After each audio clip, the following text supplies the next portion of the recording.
right. We're live on Facebook. Okay. All right. So we So should get going. 102. Yeah, let's go ahead. There we go. Okay. Hello and welcome on this lovely Chicago Saturday morning. Again, I want to make an announcement that we may have run out of handouts, but this is the same QR code. So if you don't have a little paper square, you can still access all the information here with this QR code. It's just a PDF of our presentation, but all the links are live in it, so all the resources are still there. My name is Katie Mess. I'm Angela McCuiston, and please raise a hand if you can't hear us. Yes, can everyone hear us at the back of the room? We'll talk louder. Okay, Got you. Yes. All right, we will try to project. Awesome. Because we're probably going to have to stand away from the microphones for some of this. So we want to make sure everyone can hear us still. So yes, if you can't hear us, let us know. All right, so I'm going to come back to the first slide. So this is balance training for an unbalanced instrument. So as the title suggests, our theme today is balance, and specifically how that relates to physical fitness and flute playing, and how we can use targeted strength training to improve our flute playing and play without pain. So we're going to give you a lot of information. We're going to try to keep it straightforward, but we're going to also ask that you keep questions to the end so that we can kind of keep things moving efficiently and give you all the information we want to give you. Also want to give a little plug. We are members of the Performance Health Committee. Angela is actually our current chair. And there is a session this afternoon from 3 to 4 p.m. in the exhibit hall at the NFA committee booth. It's an open Q&A session. So that's another opportunity to come and talk to us or other members of the PhD who might be here. Raise your hand if you are. PhD members? Nope. Nobody's here today. They're probably all coming for the workshop that's after this. Anyway, we have a lot of people with different areas of expertise. So it's a great time to come and ask us some questions then as well. 3 to 4 p.m. in the exhibit hall. All right, so we're just going to launch right in. Quick caveat, this is the tip of the iceberg. There is so much information we had to cut out. So we can go a lot farther in this, and if you want us to go farther, please come see us, and we will. But this is just the tip of the iceberg. Absolutely. So we're going to start with just giving you a little bit of the scientific background that is basically the why of why we're giving the recommendations that we're getting. I'm going to cover that part, and then I'm going to turn it over to Angela, and she's going to do some hands-on stuff. And hopefully we have a little bit of room that we can spread out a little bit. You can try some of these things if you feel inclined. But to start with, the first concept that I want to bring to everybody's attention is this idea that muscles, and often groups of muscles, work in pairs around a given joint. So on opposing sides of the joint, we have groups of muscles that work in conjunction to move joints into whatever desired position you need. And this is because muscles can only pull in one direction. When we think about that, it's kind of obvious, but it's often something we don't really consider. So, for example, if I want to bend my wrist up from this, the muscles on the palm side of my forearm are going to shorten or contract to pull my wrist into that position. Now, if I want to unbend my wrist or extend my wrist back into that neutral position, the muscles on this side of my forearm are not going to push it out. Instead, the muscles on the backside are now going to shorten or contract to pull it back into that position. So they work in tandem to create movement, and this happens for every joint in our body. So when one joint becomes too tight or overly active, as we like to call it in the industry, fitness industry, then consequently the opposing side of that can become overly stretched out and weak in comparison. And when this happens, we call it a strength imbalance. We really want those muscle pairings to be fairly balanced in strength so that we can have optimal movement and optimal range of movement. So when they become imbalanced, we can lead to issues where the joints are not staying or can't return to an optimal position or a neutral position. And when that happens chronically, meaning all the time, that's where things like overuse, injuries, and pain can happen. You mind if I jump in? Yep. So we've got right here, the site of pain is not always the source of pain. So real common one among flute players, who gets pain behind the shoulder blade right about here, right? This is not, don't stretch this.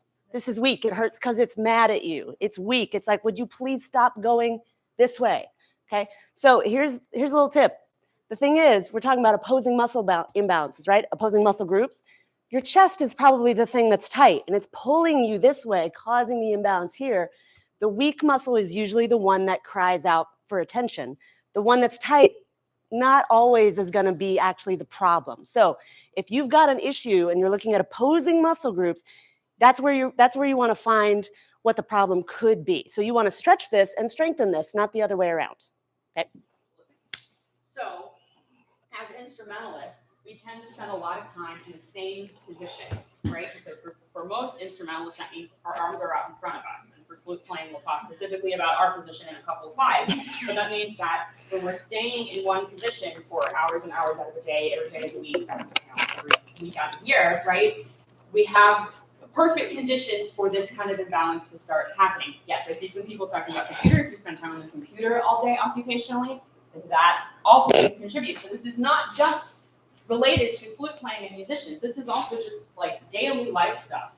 But we're going to talk specifically about flute here.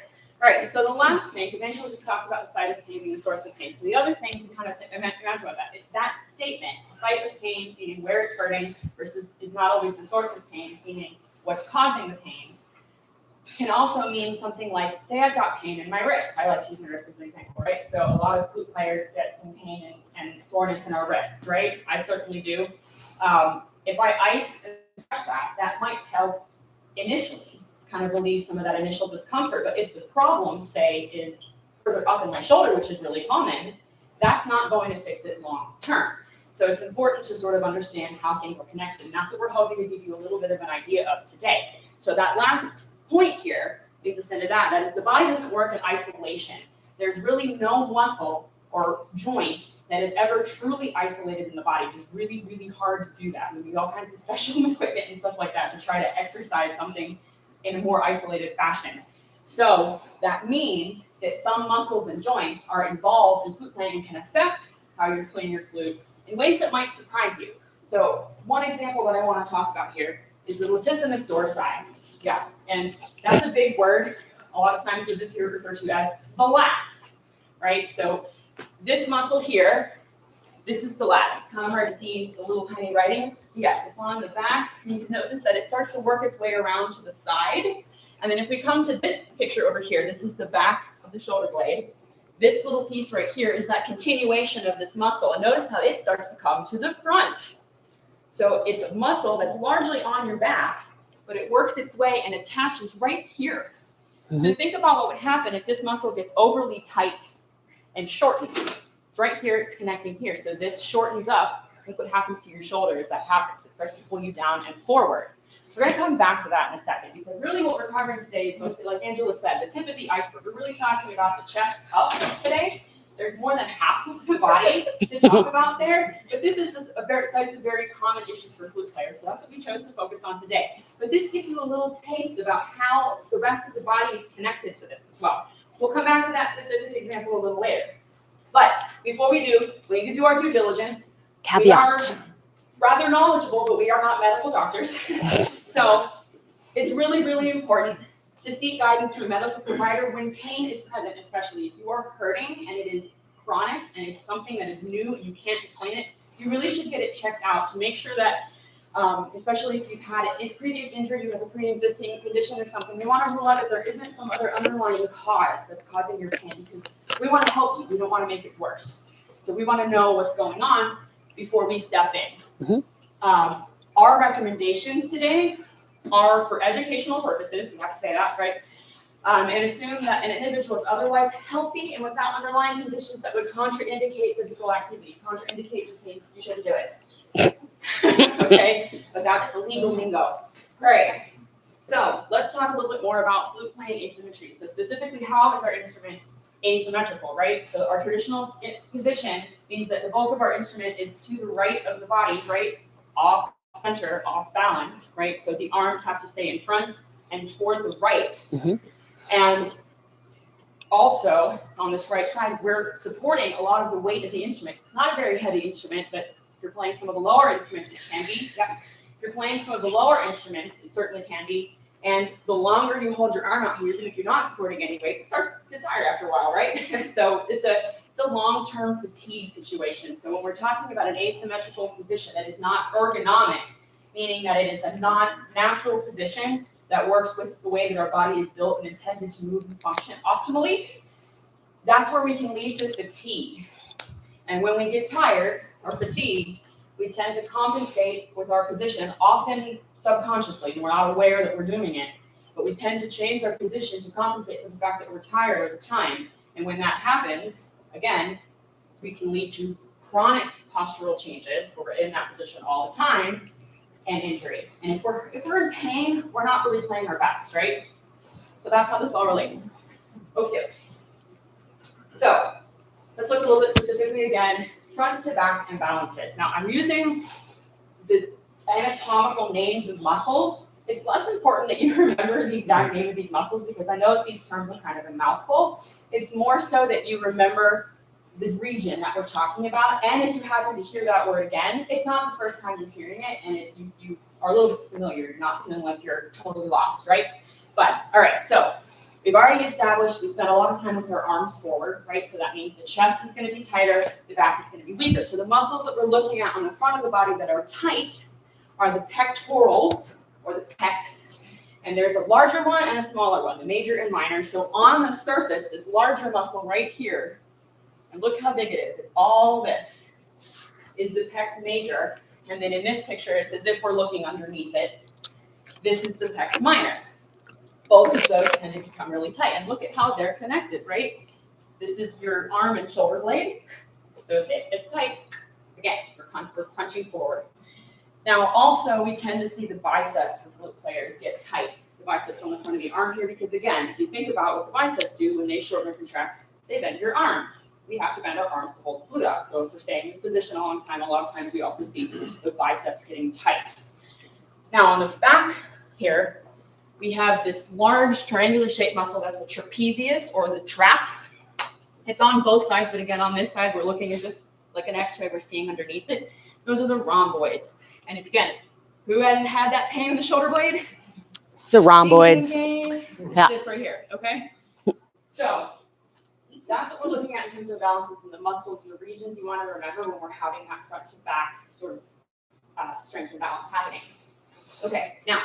Yeah, that's me. We've seen this. You've seen this. We've right? seen this. We've done this. If you're a teacher of young children, especially, you may see people who play like this all the time. This is just sort of default how they go into the flute. So we can see that, we're all aware of that turtleneck.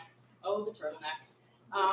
And then, of course, as we get tired, we start to droop to the right. But look at the neck angle here with this, right? Look at how far. So talk about an imbalance, right? We have muscles on this side and muscles on this side. This is getting stretched. This is getting tight. Also, look at what happens in Midline of the torso body. and hip. If this is particularly extreme, right? Right. Everything starts to cock to the side, so the hips start to come up, the torso. Anyway, we often can do this without even thinking about it, right? If you get tired. And again, some of us may sort of default into this position and aren't even aware of it too. But we're going to talk about it as if it's fatigue related. So, focusing on the neck a little bit, what happens when we're moving our neck out of a neutral position? So, when we stretch our neck, who stretches your neck regularly? Yeah, we're all pretty aware that, like, you should stretch your neck, right? But a lot of times what we do is just let your ear fall to your shoulder and you stretch to the side. That's great. Keep doing that. But there are muscles on all three aspects, the front, the side, and the back. We want to make sure that we're paying attention to them too. So some kind of key ones to keep in mind is the sternocleidomastoid. That's a mouthful. We just call it the SEM.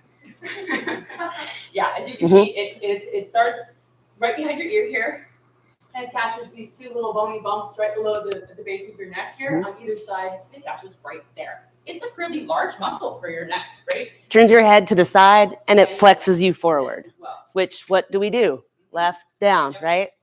Anybody get headaches when you play? Could be this guy, right? Yeah, exactly. And headaches, TMJ stuff. Yes, TMJ. Yeah. And then on the sides here are those scalenes. So what we're stretching really on the Little side, they're kind guys. of buried underneath it, but there are these several little slips of muscle right here, those scalenes. Those are often tight on a lot of people. So like I said, keep stretching that. And then on the back side, that big triangular muscle on the back, the trapezius, the upper portion of it is here in your neck, right here, to your shoulder. That also gets tight. And then underneath, you can't see it in this picture, but there's that little levator scapulae elevates your shoulder blade. The traps and levators work together to shrug your shoulders. It's a smaller muscle underneath that, but it often gets tight. Rather painful for people. Yep. Okay. Oh, yeah. Yeah. So this puts the last couple slides together. So when we're talking about that turtleneck position, right, so on your computer or on our phone, oftentimes when this becomes a more chronic thing, we call this upper cross syndrome. The cross is referred to how the muscles are arranged or are situated in relation to each other. So the tight and weak are kind of in a diagonal relationship across the joint. Weak. Yeah. So, and then when we come forward, this is stretched out, this is crunched up, and then again, as we round forward with the shoulders, tight, weak. If you look here, I don't know how well you can see this in the back, but there is this green line that's showing what's like a neutral or a stacked position where we've got like ankles under knee, under hip, under shoulder, under ear. So everything is nice and in line in your spine. And then you start to slouch forward. You can see how far off of neutral we start to come, right? This may look like an exaggeration. It's not at all. I literally just went, okay, take the picture. Yeah. So it doesn't take much.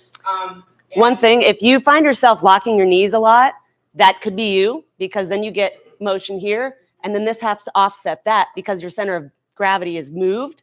The best way to figure out if this is you, have someone take a picture of you from the side, or just say, hey, are my ears over my shoulders? And if they're not, guess what? It's probably you. Also to say, if you find that that's the case, you are not alone. No. It's super, super common, especially these days, more that we are on computers and phones and things like that. A lot of people, I would say, like the majority of people have some of this going on.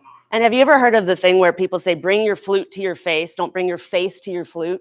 If you find yourself doing this unconsciously or in your students, that can lead to this, which can lead to all kinds of numbness and tingling in the fingers, thoracic outlet syndrome. There it is. So this is the last thing I'm going to talk about before I turn it over to Angela for some hands-on stuff. So I want to talk about how the shoulder region gets affected with some of these things. So excess tension in your shoulders can compress nerves and cause pain down your arms, is what she just said. And then the asymmetrical neck position can also start to contribute to this. So when we bring our left arm across the body, and especially for those of us who might do a lot more with marching band, or see students that work in marching band, right? And we feel like we have to keep our glute really parallel to our body. This can be more exaggerated, and we're crunching up the muscles and the musculature, the tissues here in the shoulder on the front side, as we bring that left arm across the body. Now look what happens on the right to keep it parallel. Look how far back my shoulder and elbow have to come past neutral. So here we have overly stretched. Here we have overly stretched. Neither are great. So this here, these yellow things are nerves.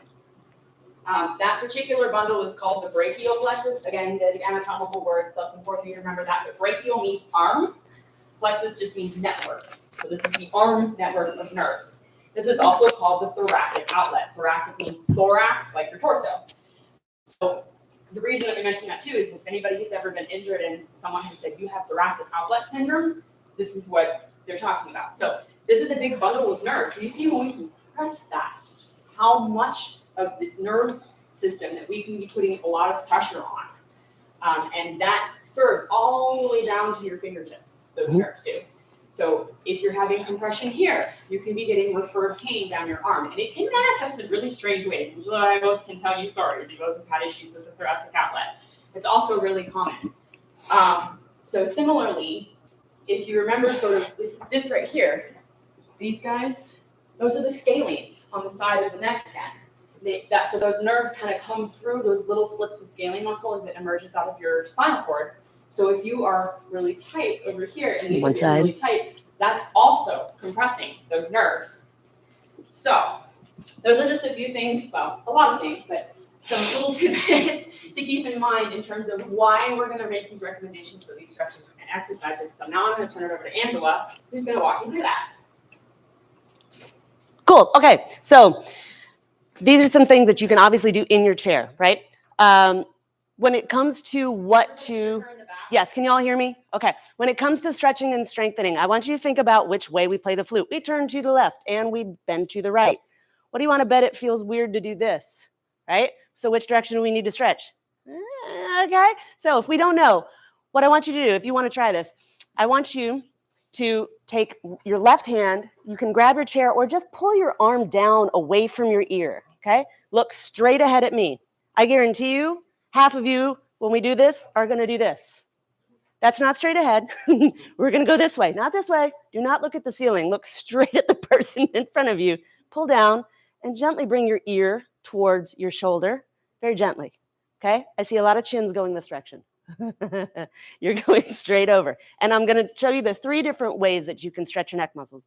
If that feels tight, do this. If it doesn't, stop. There we go. Try the other side. You're going to pull down, pull straight over. You'll notice there's an imbalance. One side probably feels tighter than the other. To make the stretch a little bit more effective, as you're holding this, I want you to gently push your head into your hand about 10% of what you can do. For 3, 2, 1. Now relax. You should go farther every time you do that, okay?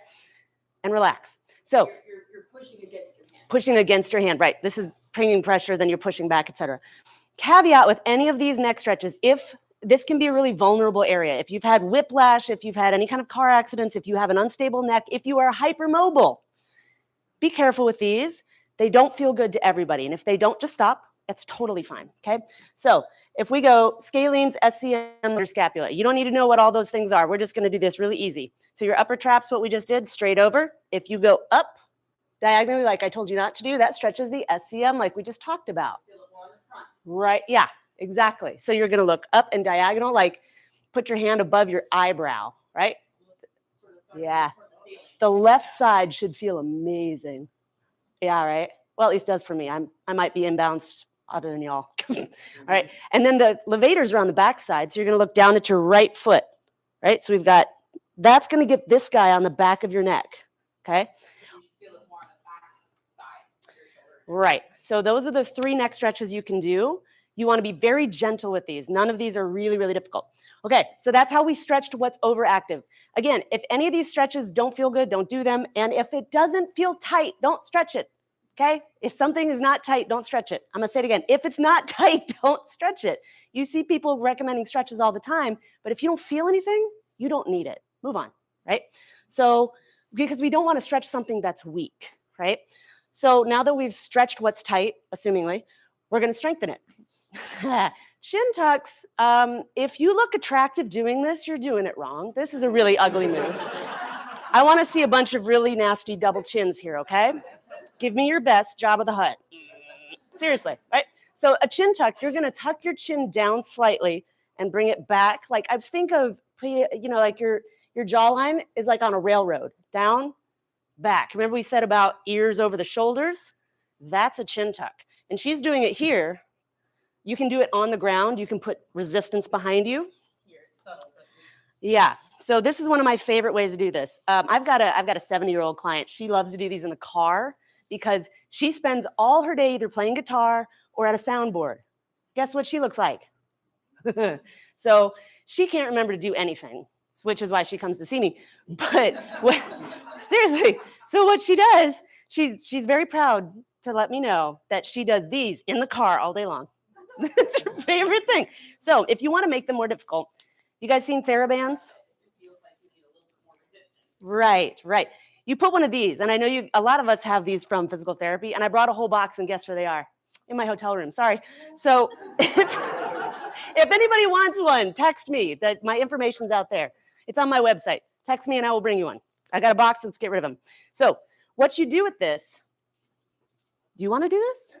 She's my guinea pig. She's gonna. Right. So I want you to put it right around the top of your head, like a headband, right above your ears. You pull out to change your resistance, and then you go back.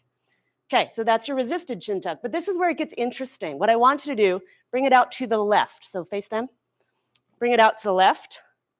Now head to the right. It's going to feel a lot. We can go home now. That was amazing. Okay, so what you're going to find, I want you to try it. Go to the right and tell me if that feels different. Very. Right, because it's probably easy, right? Because what do we do? It's harder for me, but we've talked about this. Everybody's built a little differently too. So like Angela's issues have become more on the left side. Mine have been on the right. So they can change. About it can change. So right. So for me, turning my head this way when I'm pulling this way is harder, but for her that might be the opposite. Yeah. So what you're trying to do is provide that resistance to the weak side, and just try both and see what works. Okay. So moving on. That's how you do your neck. And, oh, here, screw this. What? I'm sorry, I shouldn't have said that. Yeah, if you don't have a TheraBand, you can use isometrics. Just use your hand. So all you're gonna do is you're gonna chin tuck back. I wanna see a lot of double chins in here. Nice. All right, so then you're gonna turn your head to the right. Put your hand just above your temple. Please don't push into your temple. Right above, and then turn it to the right. You should feel some resistance on this side. Try to keep push against your hand, like not letting it right. turn that way. Don't let your head turn. Okay, now try the other side. So we're gonna chin tuck. Press to the left. Do you notice a difference? Pushing against your hand. Right. So it's not as good as using a TheraBand, but if you don't have anything, that's one way you can do it. Okay, next. My favorite. Okay, so we were talking about chest and the rhomboids, right? Who are my people who have pain behind the shoulder blade again? Yes, all of us, right? So, okay, so this is something I do backstage constantly. I do it before workouts because the chest muscles pull you forward. They do this. What do we do all day long? This, this, this, this. What do we do back here? Unless you're reaching something in the back of the car, nothing. We don't go back here at all, right?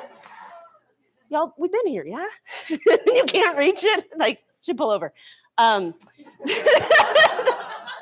just outed myself, didn't I? So what you're gonna do with this, ideally, you need like a doorway instead of just a wall, so you have something to push your hand against.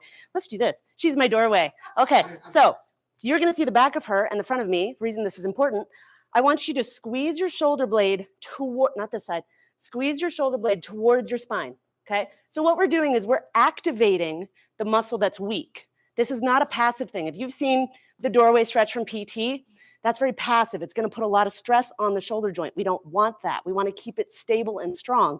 So you're gonna squeeze your shoulder blade towards your spine, like that way, right? Squeeze in. Now, twist away from me. That's it. That's all it is. And you'll get a really lovely stretch, right? If you don't feel much, go up a little higher. And then that gets pec minor down here. Squeeze, twist. Don't lock your knees. I know you're all locking your knees because everybody does, right? And relax. Oh, that's nice. Oh, and hold for 30 seconds, okay? That's my favorite. You can do it a couple times. Oh, yeah. Yeah, yep. Right. So that's how you stretch it. So once we've stretched what's over tight, we want to strengthen what's weak. So what's on the weak side? These dudes. Fun fact, my third playing related injury, I tore that. That's also called a muscle strain, FYI. Tore just sounds, more dramatic. So I like to say that, and people go, oh, what did you do? It's like, I play the flute.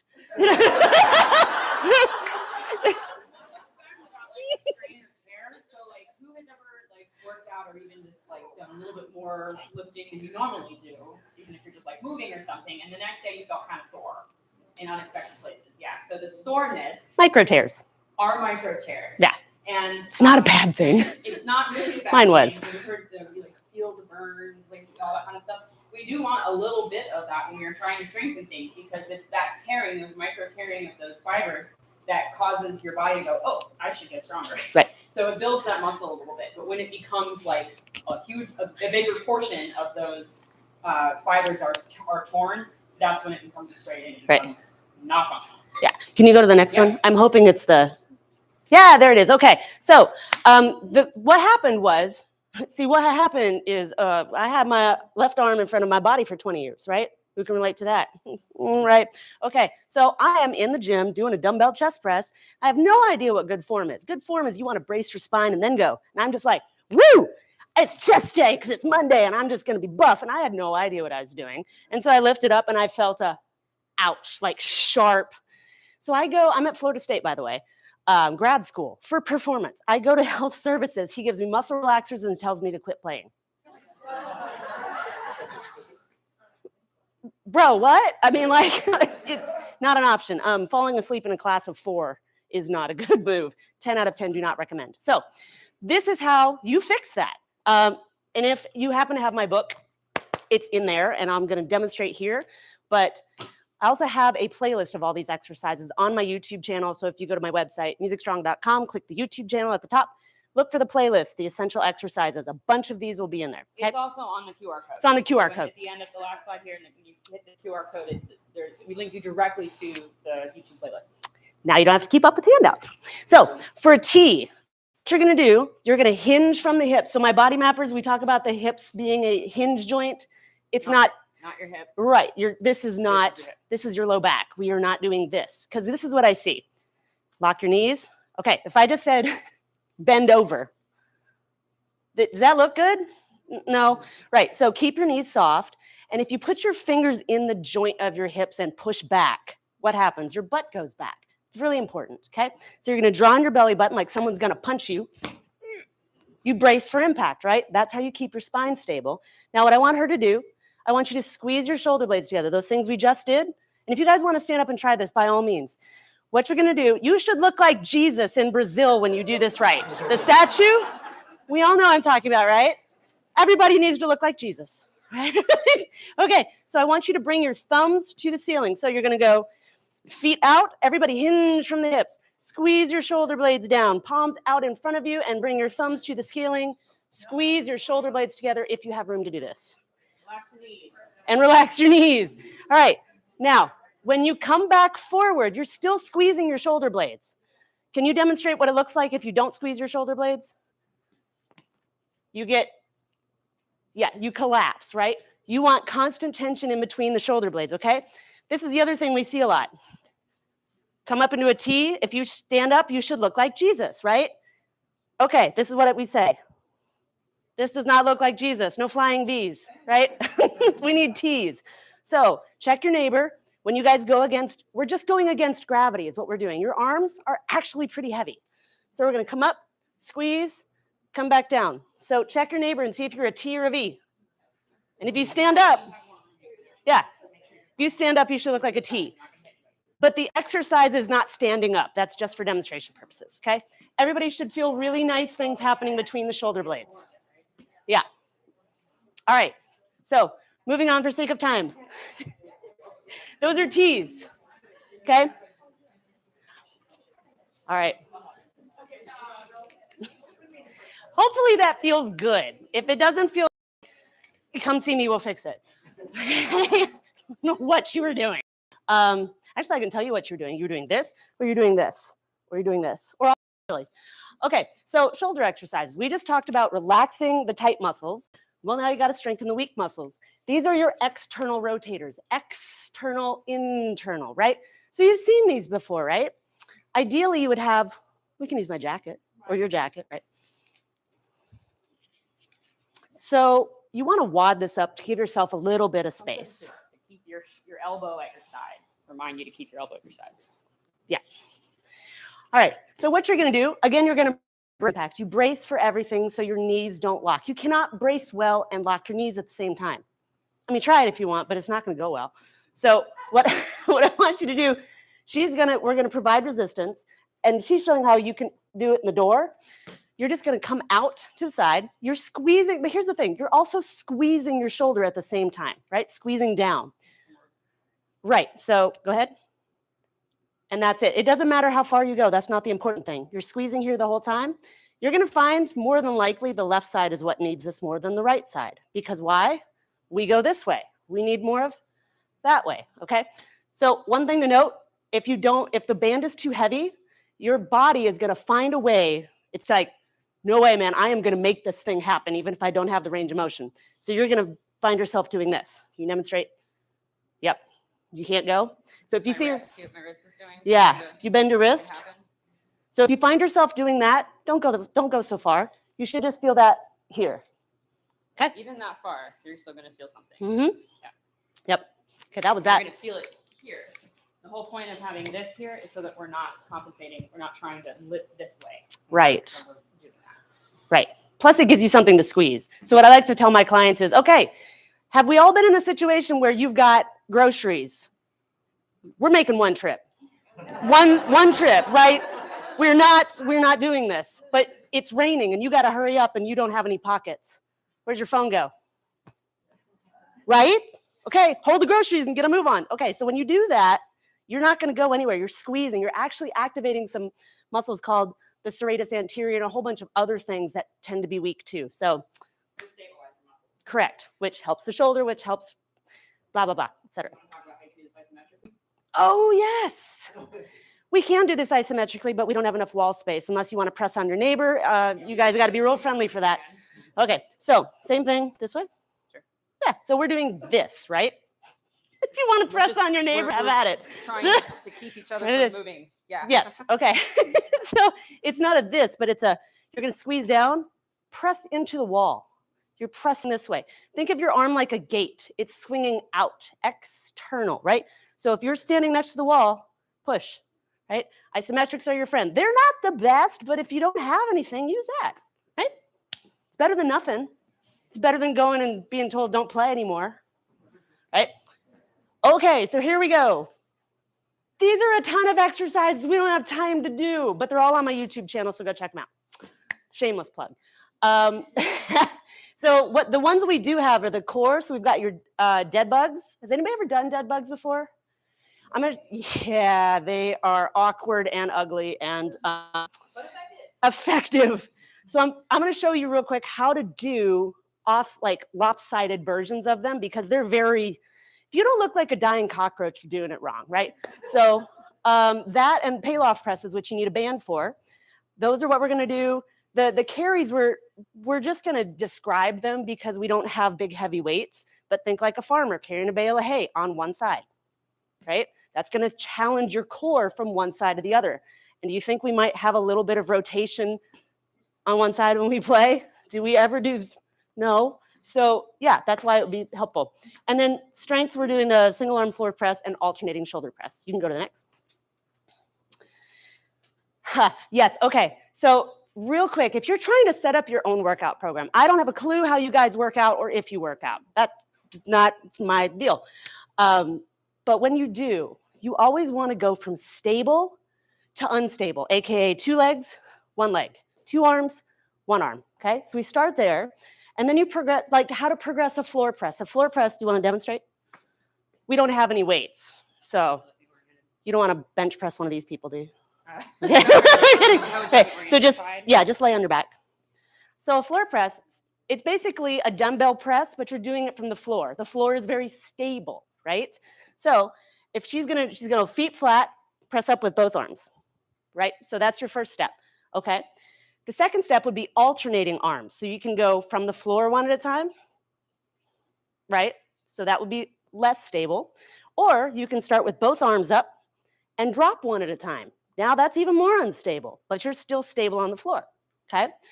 Third one, add a bridge, okay? And then do one of these, or all of them. Probably not at the same time.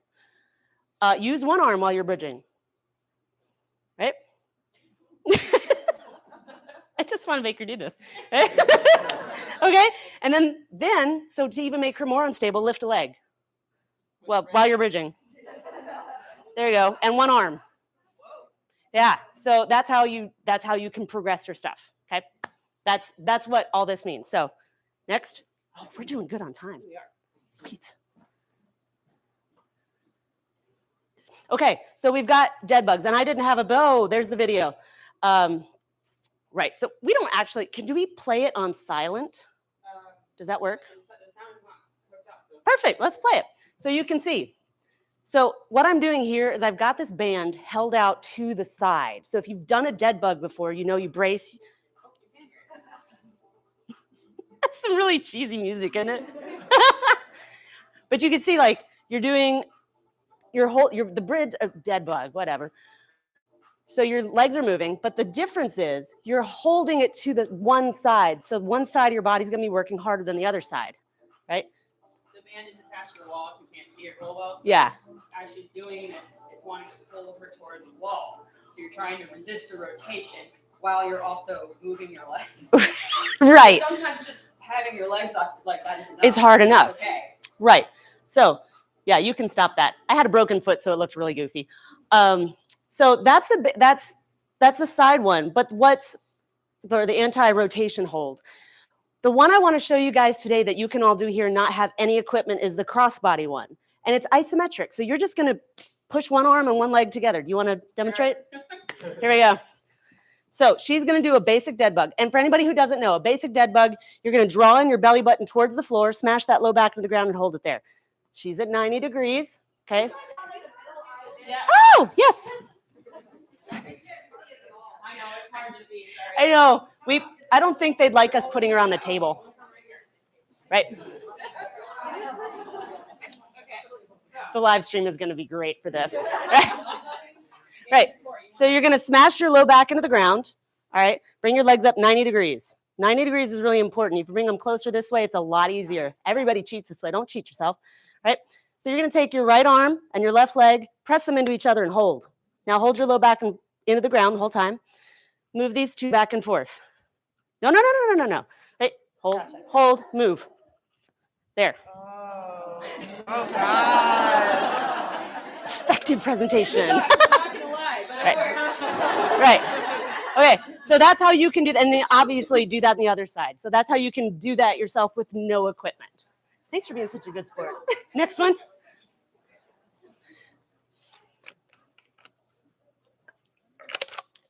It's just playing the video again. What in the world? We don't need to see that. There we go. Okay, this is one of my favorites. Anybody ever done this? Oh, not many, like 2. This is your new favorite, and you're welcome. So you can do it kneeling, which would be stable or unstable. That's a trick question. Sorry, it's both. Because this would be stable. This is less stable on your knees, right? Possibly. I don't know. So we're going to hold. You're going to face them. Can everybody see her? More or less? Okay, so the thing is, you're going to put your feet about hip width apart. Pull your belly button in. Always. We always brace. Hold your arms out totally straight. So lock out your elbows, right? Anytime you lock your elbows, you transfer force to the core and away from here, okay? You bend your elbows, suddenly your arms are working hard. We don't want your arms working at all. We want this working, right? So I'm going to hold here. Relax your shoulders. Thank you. And this hold. So she's resisting rotation. Do we tend to rotate sometimes when we play? Yeah, right? if I don't brace my core, it starts to do that. Yeah, exactly. Okay, to make it a little harder, twist to the left a little bit and then back. Yeah, and that's it. Simple, right? And then try it on the other side and see if it's weak. Yeah. You know, so I'm just curious if you do that way. Right. If you do this way, so you're gonna lock out your elbows. There you go, and go, hold, twist. Does one side feel harder than the other? The other side feels a lot harder. Right? Okay, that's it. That's a Palloff press or an that's not Palloff. That's an anti-rotation. Anti-rotation. So Palloff is starting here and then moving out. Because when you hold, you can get tired. So bring it in to relax and then come back out. And the Right. further away you get from your center of gravity, the Yeah. harder it is to resist the rotation. Right. So that's something that you can do. You can't do that isometrically, but that's that one. So those are the 2 core exercises we think are the best for that. Okay, so we just showed you the floor press, right? And now we just already showed you those. So move on. Okay. These are the carries. These are the carries because I was not about to pack my 25-pound dumbbells in my suitcase. Southwest was already unhappy with me. So with an overhead carry, so anytime you go overhead, stable or unstable? Unstable, bingo. Okay, would this be more stable? It depends. It's kind of a trick question. Individual weights, like one in each hand, not necessarily more stable. You both use it stability on both sides. If Right. you're holding something together with 2 hands overhead, yeah, Right. more stable. Right. So we've got one side, so you're going to be working harder on the one side. What you can also do is you can do what we call offloaded. So if you have one heavy weight and one less heavy weight, you're still going, it's still hard to work, but one side's gonna be working a little harder. So the way that you do this, you can play the video, I guess, but you're gonna hold. In the QR code link. Yeah, exactly. So you hold it above your head, but you're not doing this. I want you to straighten your arm. Remember what we said about locking your elbow? It transfers force to your core, right? Sink your shoulder blade down, hold it there, and then you go for a walk. Now it's really unstable. Can you imagine if you didn't sink it down, you'd just be all over the place, right? So that's how you create stability in an unstable joint, right? So that's what an overhead carry looks like. And then you switch sides. What do you want to bet? One arm's going to be harder than the other. So a farmer's carry is the opposite. You're just holding it down here. Here's the thing. When you do a farmer's carry, you don't want to do this. That defeats the purpose, right? It's kind of like the Palloff press where we did this. You're doing vertical instead. So you want to stay upright. Think about gliding along, super stable, right? And then switch sides. Next.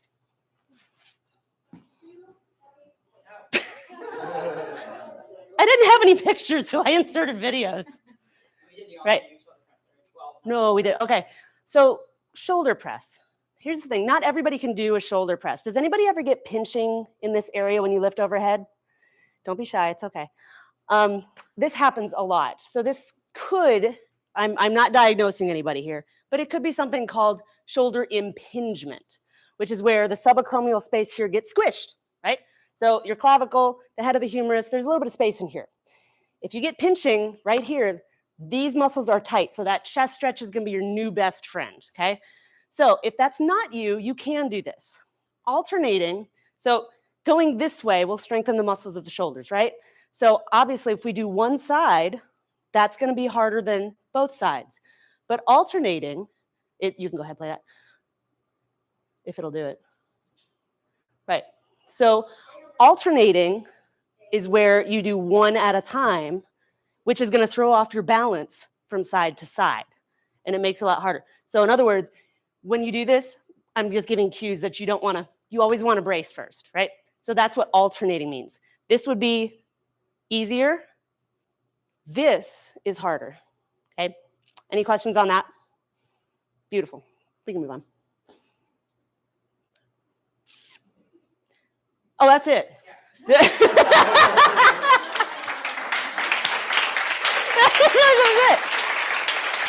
Thank you.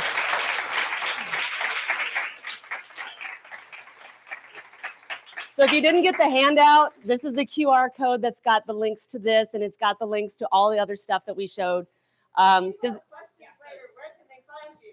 So we will be at the Performance Health Committee NFA session booth at booth 613 at 3 o'clock, 3 to 4 p.m. in the exhibit hall. Mm-hmm. So we can take some questions now, certainly, but if you need to run, you can come find us then. Or these are links where you can contact us too. Please feel free to please do. Please do. Yes. Will you have those bands at the booth? Yes. Yeah, so I will. If you want to try some of these things and get some individual coaching on it, we can definitely help you with that at the booth as well. Yep. Does anybody else have questions? Yes, ma'am. Say again? Yes, my book is for sale. I only have 9 copies left. Whoever wants one. Right on my person. I have it right here if you want it. Or you can also download, it's an ebook. You can get it on my website too. Yeah. Thank you guys. All right. Industry. 20. Yes, ma'am.